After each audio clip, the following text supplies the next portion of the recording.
अनंत कोटि ब्रह्मांड नायक सदगुरु भगवान के चरणों में कोटि कोटि वंदन, कोटि कोटि प्रणाम। सभी को हर हर महादेव, शंभु शंकर, जय बाबा की। और शिवरात्रि का पावन पवित्र दिन जो है बहुत लोगों ने मनाया, बहुत लोगों ने भक्ति भाव की भगवान शंकर की अपने जीवन के कल्याण हेतु। तो आप लोगों ने जो भी किया सबको बहुत बहुत साधुवाद और बहुत बहुत ही आशीर्वाद है सबको। ले बेटा,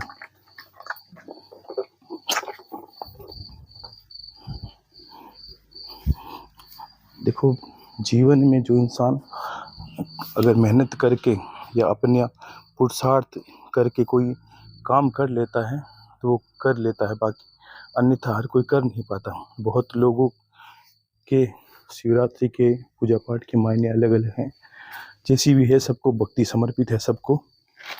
लेकिन क्या है कि अगर जान के कोई चीज़ अच्छी करते हैं हम अपने जीवन में, तो क्या होता है कि हम अगर जान जाते हैं कि ये मार्ग हमारी भक्ति का है, भला है, इसमें हमारा कंठक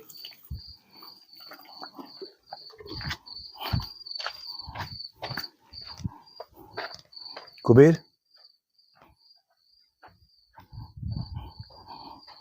सुबह सुबह का समय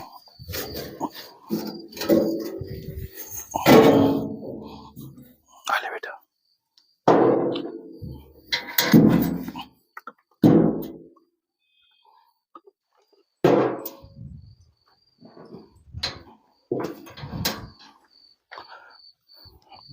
भगवान की भक्ति के साथ अच्छा कर्म करना ही इंसान का जो जीवन सार्थक करता है। हमारे कर्म ही हमें अच्छी जगह ले जाते हैं, हमारे ज्ञान को, हमारे जो रास्ता है। हम सीधे ये सोचते हैं कि बहुत लोगों की ये भावना है कि बस गुरुदेव, घर परिवार वाले विघ्न करते हैं, भक्ति करते हैं। कोई नहीं करता, सब अपना काम करते हैं।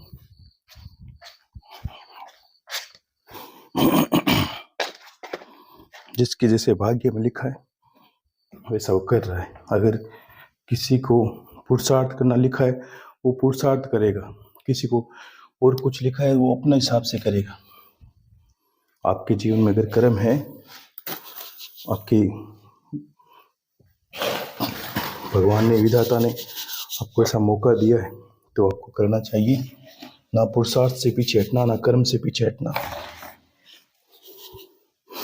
और ये सब करते करते ईश्वर की प्राप्ति होती है। कोई ये कहे कि बस मुझे सिर्फ माला फेरने से ईश्वर मिल जाता है, तो ये नहीं है। क्यों? अपने भगवान कृष्ण की इतनी बातें सुनी, गीता सुनी, कहीं ऐसा लिखा कि बिना कर्म किए हुए कुछ होता है? योग, भक्ति, ध्यान सब कुछ कर्म में निहित है। जो कर्म नहीं करता, हाँ बेटा आऊं, जो कर्म नहीं करता उसके लिए कुछ भी नहीं है। हमारे धर्म कर्म ही हमें अच्छे मार्ग पर ले जाते हैं, हमें प्रेरित करते हैं अपने आप अच्छे मार्ग पर जाने के लिए, आने के लिए।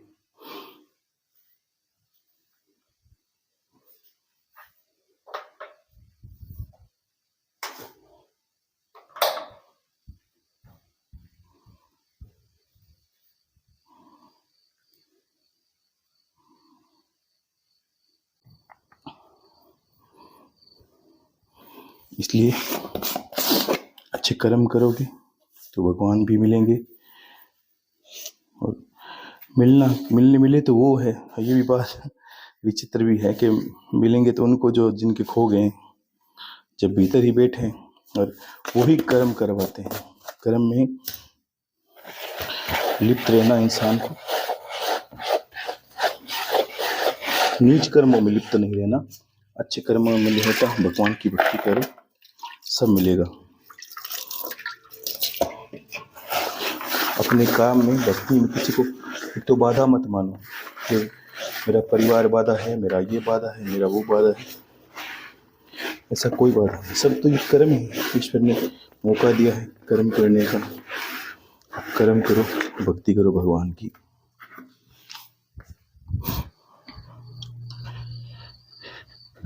ये भगवान से जरूर कामना करो कि भगवान मेरे हाथों से अच्छे अच्छे कर्म हो। सिर्फ पूजा पाठ ही अच्छा कर्म नहीं होता है, लोगों का भला अच्छा कर्म होता है, धर्म धान अच्छा कर्म होता है। अले बेटा, जीवों की सेवा करो, प्रेम करो।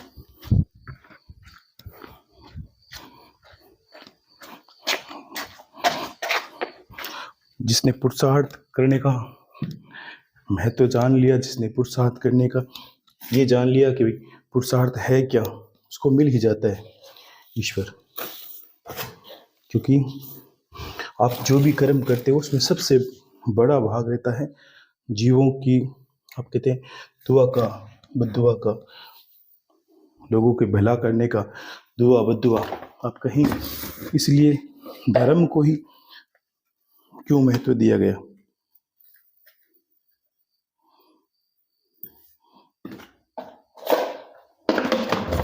हम मानते हैं कि धर्म है वो हमें भटकने नहीं देगा, हर हाल में हमारी रक्षा करेगा। जीव की रक्षा करता है धर्म, और धर्म क्या है? परमार्थी धर्म है, लोगों के लिए कुछ करना, निस्वार्थ भाव से करना। जीवन को ये देख लेना कि भाई मेरी वजह से कितने लोगों को भला हो रहा है, मेरे लोगों से कितने लोगों को कुछ मदद मिली है, मेरे लोगों से, मेरे हाथों से कितने अच्छे काम हुए जो वास्तव में अपने आप अपने लिए कुछ महत्व रखता है। ये बड़ी बात है, ना कि ये बड़ी बात है कि आपने जीवन में कितने कमाया, कितना खर्चा, कितना जीवन को लोगों से, ये तो लौकिक कार्यों में हमेशा मान लेते हैं कि लोगों से हमें कितना ऊंचा जीवन जी रहे हैं। लोगों से अगर ज्ञान की दृष्टि से देखें तो ऊपर जी ही रहे हैं, उस दृष्टि को नहीं देखना है। ये दृष्टि देखो कि मैंने जो जीवन जिया है, मेरे जीवन पर अभिमान आप अपने आप पर कभी तभी कर सकते हो जब आपको ऐसा लगे कि भाई मैंने जीवन में कुछ तो लोगों के लिए किया है, नहीं तो सिर्फ गुरुदेव मेरा किसी ने ये कर दिया, मेरा हित कर दिया, मेरा मेरा मेरा, अपने आप को सही मान के पूरे संसार को गलत मान लेना। एक आप सही हो, पूरा परिवार गलत है, तब भी गलत है। सब भाव रखो, सब अच्छे हैं ना। बेटा पीछे चल, नहीं शैतानी नहीं। कंठक आजा बेटा आजा। ले जरा आजा, आ बेटा, भूख लगी, आजा बेटा, लो खाओ, फिर बाहर घूमते, ठीक? फिर खेलना बेटा। नहीं नहीं नहीं, काटना नहीं है, खाओ, जाओ, चलो चलो। नहीं कंठक, छोड़, बदमाशी बदमाशी कर।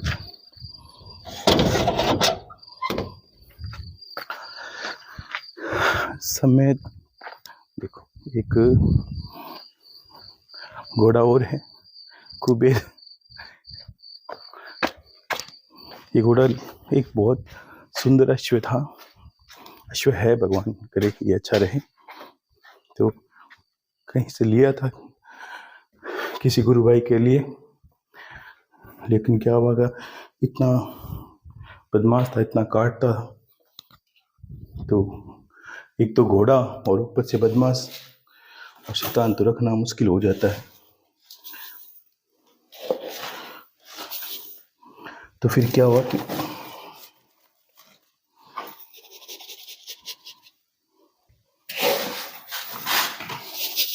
अब काम के बीच में आपको सुनाना पड़ेगा।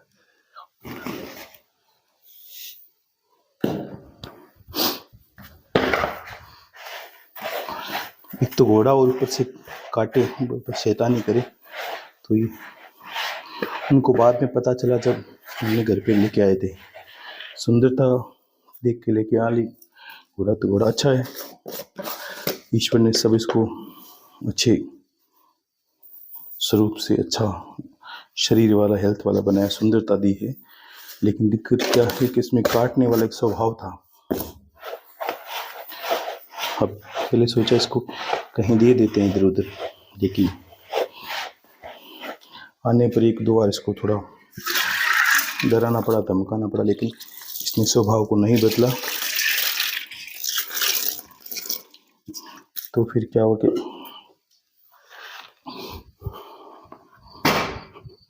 हमने यहीं पर रख लिया गायत्री कंटक के साथ में। क्योंकि अगर कभी क्या होता है कि कोई ऐब के चक्कर में हम दे देते हैं, तो अश्व है, इसका एक अलग रुतबा है, इसकी एक अलग एक शान है। अगर इसको काटने के ऐब में दे देते तो कोई इसका अच्छा उपयोग करे नहीं करे, कोई पशु को किस तरह काम ले, ज़्यादा मारने पीटने लगे तो फिर पशु का जीवन नष्ट भ्रष्ट हो जाता है। तो एक ऐब के चक्कर में रख लिया। मैंने कहा देखा जाएगा, सुधर जाएगा, और काफ़ी फर्क पड़ा है। तो अभी थोड़ा सा नहीं करता है, लेकिन कुबेर नाम कर दिया इसका। काफ़ी फर्क है इसको, 1-2 महीने। कभी फोटो भेजूंगा आप सब लोगों को। गायत्री अंदर जाओ बेटा,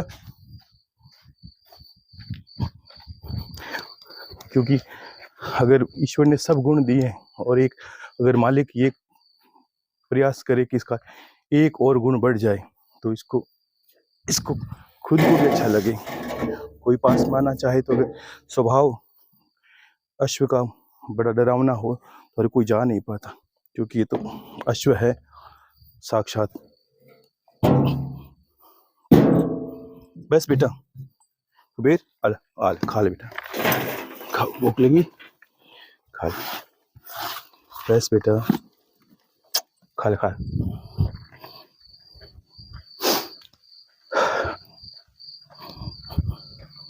आप लोग कहाँ अश्व के उलझ गए। आज तो बीच में थोड़ा समय नहीं मिल पा रहा, इसलिए मैंने कहा साथ साथ में काम करता हूँ। कुछ लोगों के कल मैसेज देखे, आज फिर समय मिलता देखूंगा। और यही कहना है सबको, देखो जो भी जीवन में किया।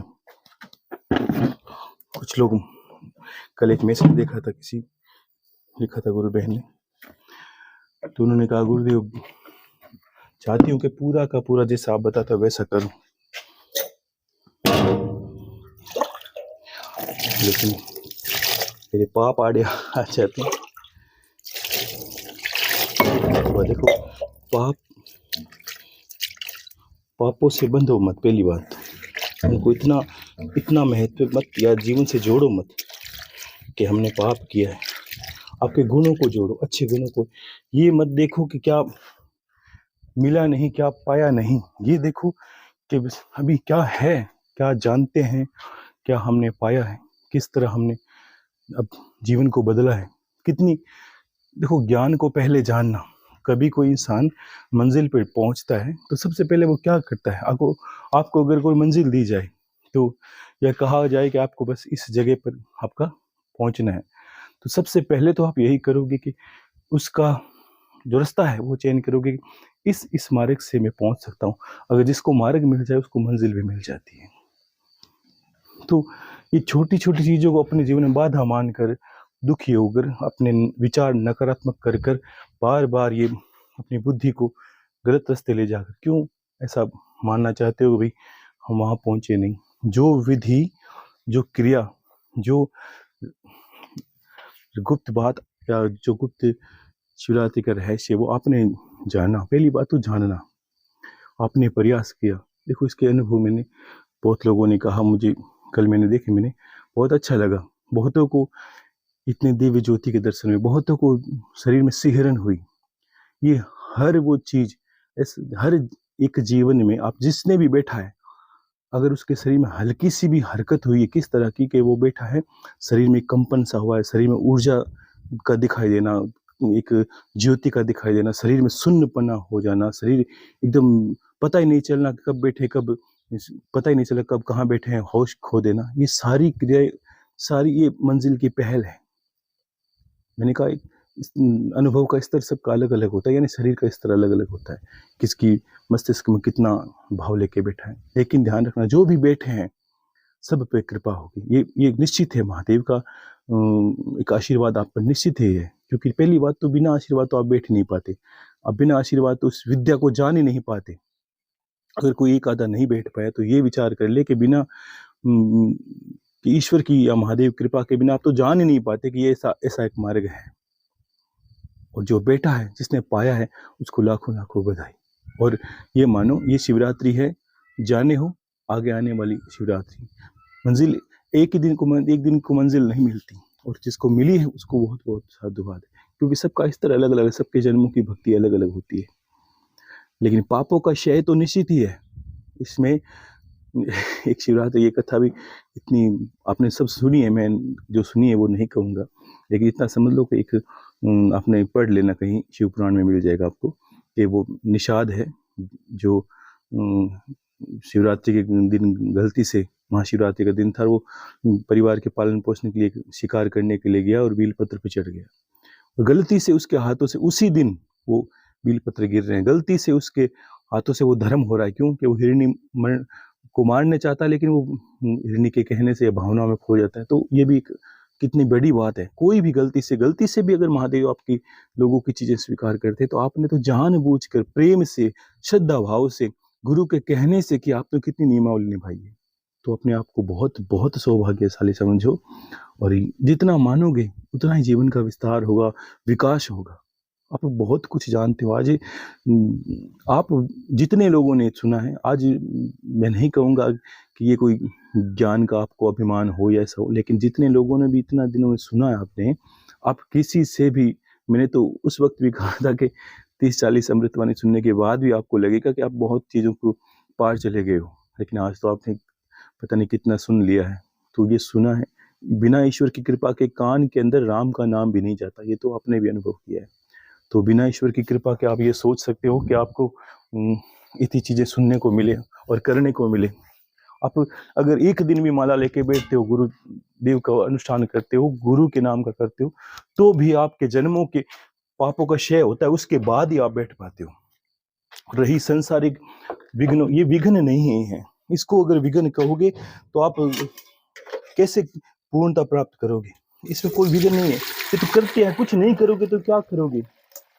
अगर मैं कहूँ कि अब मैं कैसे गायत्री की सेवा करूं, कैसे कंठ की सेवा करूं, 3-4 घंटे दिन में, 4-5 घंटे अश्व को लगते हैं। एक सामान्य पशु में थोड़ा फर्क हो जाता है कि अश्व बहुत समय लेता है, और उसका खाना पीना, उसका रुपया पैसा खर्चा बहुत महंगा पड़ता है। बस एक प्रेम है, मुझे शौक थोड़ा होता है, प्रेम ज़्यादा होता है, तभी अश्व कोई भी पशु रखते हैं।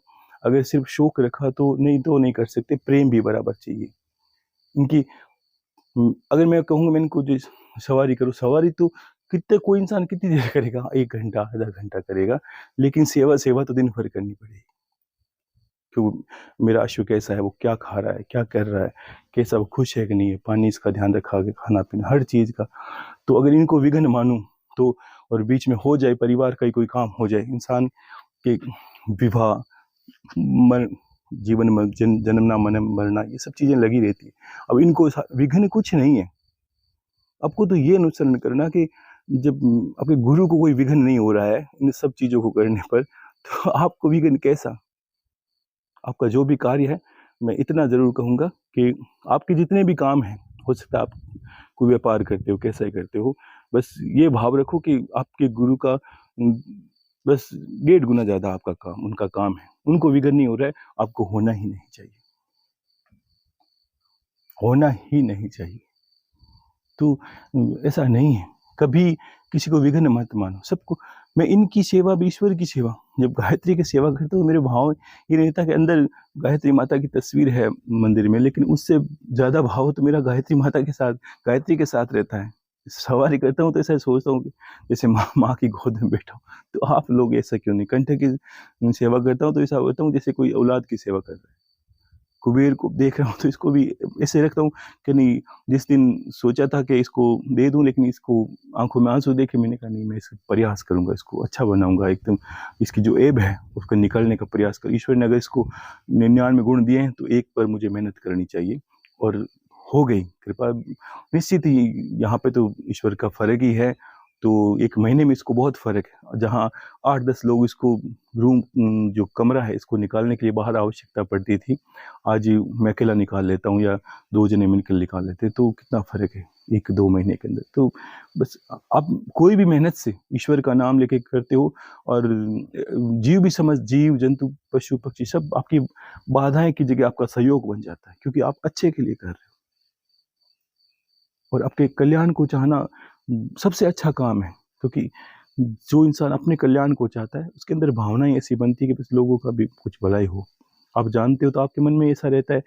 थोड़ा दुख मैं समझता हूँ कि आपको ऐसा रहेगा कि आप सब जानते हो, और हो सकता है परिवार में कोई एक अज्ञानी हो, कोई जानने वाला नहीं, आपके मन में रहता है वो भी कुछ जान ले, लेकिन ऐसा संभव नहीं है। ध्यान रखना, ये दुविधा हो सकता है आपको जीवन भर बनी रहे कि जब तक उनका उदय नहीं होता पुण्यों का, गुरु तो दूर की बात है, वो सुनना ही नहीं चाहते, आपकी बात ही नहीं सुनेंगे। इसको कहते हैं, तब आप उनमें और अपने आप में फर्क देखना। तो आप कहाँ पर खड़े, वो कहाँ खड़े, आपको ये पता चल जाए। आपको ऐसा भावना रहती है कि कब को अमृतवाणी आए, कब कोई 1-2 घंटा समय निकाल के कोई सुनो, कब मेरे मन में शांति हो सुनने पर, क्योंकि ये गुरु रूपी एक हृदय का प्रेम है। मैं समझ सकता हूँ कि क्योंकि ये तो एक परंपरा है, मुझे अपने गुरु से है, तो आपको भी एक परंपरा से जुड़ा है, आप तो सबको प्रेम होना ही है। कि गुरु का प्रेम अलग ही एक दिशा का, एक अलग ही तरीका का है, वो आप कोई शब्दों में नहीं कहा जा सकता। तो वो भी बात समझता हूँ कि आपके अंदर वो भावनाएं रहती है कि आप कब वो चीज़ें करो, कब गुरु की बात आए, कब उसको गहनता से सुनो, अनुभव करो। लेकिन अगर इसको कोई नहीं सुन पाता, या आपके परिवार में कोई आपकी कोई एक बात भी जान के नहीं सुन पाता है, तो उसके कर्मों को देखो, आप सुनने के लिए आतुर हो, वो आपके अंदर मुख से एक नाम ही नहीं सुनना चाहता। तो इसको कहते हैं कर्मों का बंधन, या कहते हैं कि पापों का जीवन चलना। और हम सोचते हैं कि हमसे जुड़े परिवार वाले तो सबका ही कल्याण होना चाहिए। देखो, हमसे जुड़े परिवार वाले, परिवार को भूलो, कल्याण सबका होना चाहिए, ऐसा भाव रखो। अगर वो आपकी पत्नी है, वो आपका पति है, आपको कभी भी ऐसा जीवन में एक दिन जरूर आएगा, आपके अंदर भी कोई पीड़ा होगी, कोई कष्ट होगा, तब वो भी आपको यही कहेगा एक दिन कि आप किस रास्ते जा रहे हो, मुझे भी कोई मार्ग बताओ भाई। क्योंकि ध्यान रखना, कितना भी घमंडी हो, कितना भी निष्ठुर, कितना भी निकम्मा, कितना भी पापी इंसान हो, एक दिन, चाहे वो मरणासन पे बैठा है, एक दिन आपसे जरूर वो ज्ञान की, कल्याण की बात जरूर पूछेगा कि मुझे भी कुछ बताओ, मेरा भी कुछ करो। तो उसी के लिए ज्ञान है। जो ज्ञान, भगवान कहते हैं कि जब तक कोई शरणागति, जब तक कोई बार बार चिल्ला कर, जब तक कोई रो रो कर नहीं मांगे, तब तक नहीं दिया जाता। ये कोई ऐसा सहयोग तो नहीं है कि आपने कोई खाने की कामना की, मैंने आपके पास थाली परोस दी। ये तो जन्मों जन्मों की प्रीत होती है। जीवात्मा बार बार ये प्रयास करती है कि हे भगवान, आपका नाम लूं, कैसे कोई मार्ग मिले, कौन मुझे रास्ता बताए, कौन मेरे लिए कुछ करे, कौन कोई बताए कि कहाँ किस रास्ते जाना है। इतने देवी देवता, इतना पूजन पाठ, इतने धाम, इतना बड़ा संसार, इतनी जगह, इतने तीर्थ, किस रास्ते पर जाऊं। एक एक दिन में अगर एक तीर्थ करोगे तो भी सारे तीर्थ पूरे नहीं होते। तो इसका मतलब तो यही कि आपकी दुर्गति निश्चित है। क्यों कि हम उस चौराहे पे खड़े रहते हैं। एक समय ऐसा होता है, हर इंसान शुरू में ऐसा होता है, एक चौराहे पे खड़ा रहता है, तब उसको ये लगता है कि भाई कौन से मार्ग जाऊं, और अगर गलती से कोई दूसरे मार्ग पकड़ लिया जो है ही नहीं, और फिर जाके रोना पड़ा, तो कितना मुश्किल है। तो इसलिए वो हमेशा ऐसा चाहता है कि उस जगह गुरु का बड़ा महत्व है। गुरु आपको कान पकड़ के कहता है इस मार्ग पे चलना है, मंजिल मिलेगी। आज जिस रास्ते रवाना है वहां एक निश्चित मंजिल जरूर है, अब वो मिलेगी आपको, किसी भी प्रकार मिलो। अब उस मंजिल के लिए आपको थोड़ा इंतजार करना पड़ेगा। किस तरह का इंतजार उसी प्रकार का कि चले हैं तो एक सफर है, सफर के साथ ये सारी परिवार की चीजें बाधा, इनको बाधा मत समझो, ये समझो भाई परिवार के काम कर। जैसे कोई इंसान सफर पे जाता है तो कुछ सामान ले जाता है, उस सामान को बोझ नहीं मान सकता कि जहाँ तो मैं उस जगह रहा हूँ, जहाँ तो मैं काशी रहा हूँ, जहाँ तो केदार रहा हूँ, अब इतना सामान को ढोना, अरे सामान को ढोना पड़ेगा। ये सामान आपकी छोटी छोटी ज़रूरतें पूरी कर देगा। परिवार क्या है, ये ज़रूरतें खुशी है कि एक ईश्वर ने दिया है, सब ईश्वर की माया, ईश्वर ने दिया भी है, तो हो सकता है थोड़ी खुशी मिले आपको, पुत्र से दिया है, आपको परिवार दिया, पत्नी दी है, बच्चे दिए हैं, वो भी खुश हैं, उनका भी ईश्वर मान के भी। तो ये स्वामी राम सुजास जी महाराज की एक बहुत बड़ी बात आपको कहूँगा, क्योंकि मैं हमेशा मैंने कहा था कि मुझे अभी तक जितने लोगों को मैंने अनुभव किया है, सुना है, और तो मैं नहीं चाहता कि उनकी बहुत ऑडियो हैं सुनने के लिए, कोई अगर जीवन में अगर कोई सुनना है तो राम सुजास जी महाराज की बहुत पुरानी अगर हरिद्वार गीता भवन है, तो वैसे कहते हैं उनकी बहुत किताबें लिखी हुई, तो उनकी वाणी, और एक पंडित श्री राम शर्मा गुरुदेव भी एक बहुत बड़े संत हैं, तो उनको भी मैं एक आदर्श पुरुष ही मानता हूँ, जिन्होंने परिवार रहते गायत्री माता के इतने बड़े अनुष्ठान का इतना बड़ा कुनबा खड़ा कर दिया। तो ये कोई सामान्य इंसान का काम नहीं होता, और वो दोनों दिखाव से परे कैसा जीवन, देखो कैसे वास्तव में पुरुष है, कोई दिखावा, कोई ढोंग, कोई नाटक नहीं, कोई कुछ नहीं। कहाँ उनकी बातें, वो कहते हैं कहाँ राजा का रजवाड़ा, कहाँ कहते हैं एक छाती कूटा, ऐसा कुछ नाम है। आप देखो कहने का अर्थ क्या है कि मतलब कितनी, एक तो क्या उच्च स्तर की बात है, तो एक कहाँ एक लीपा पोती, कहाँ एक ढोंग, ये अभी जो चल रहा है ये तो इस तरह का एक ढोंग हो गया कि पाखंड, दिखावा, नाटक, स्वांग, और दुनिया को स्वांग पसंद है, जहाँ बहुत ज़्यादा हो रहा है, बहुत ज़्यादा जा रहे हैं, बहुत ज़्यादा भीड़ें हो रही है, ये क्या है, यही भेड़ चाल है, भेड़ चाल संसार है, तो समझे नहीं, और एक एक के पीछे सब जमपुरी जा रही। तो दुनिया को पता नहीं करना कहाँ जाना, दुनिया जा रही है, हमें भी जाना है।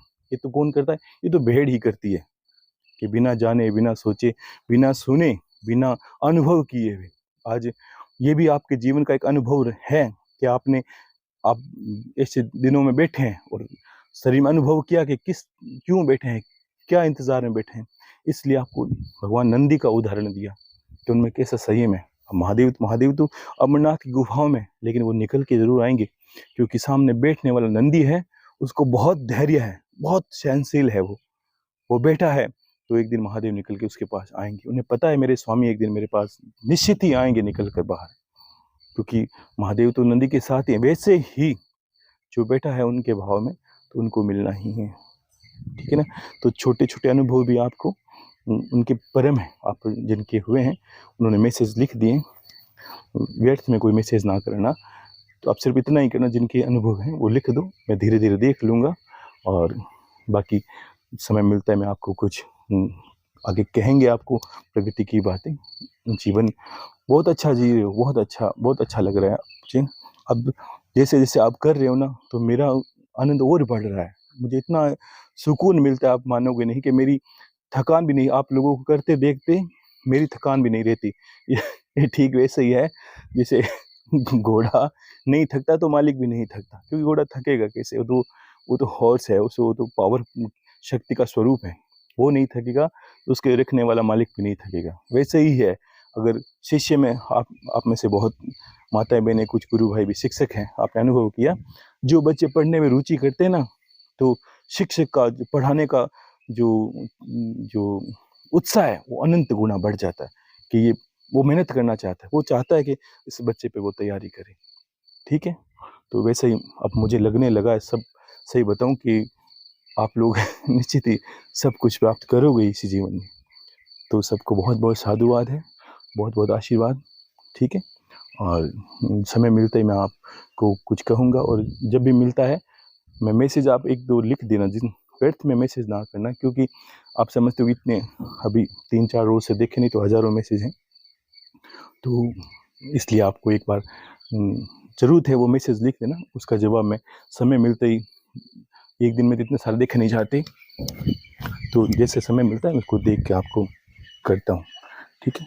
तो सभी खुश रहिए, हर हर महादेव, शंभो शंकर, सबको आशीर्वाद है, बाबा सबका भला करे, खुश रहिए।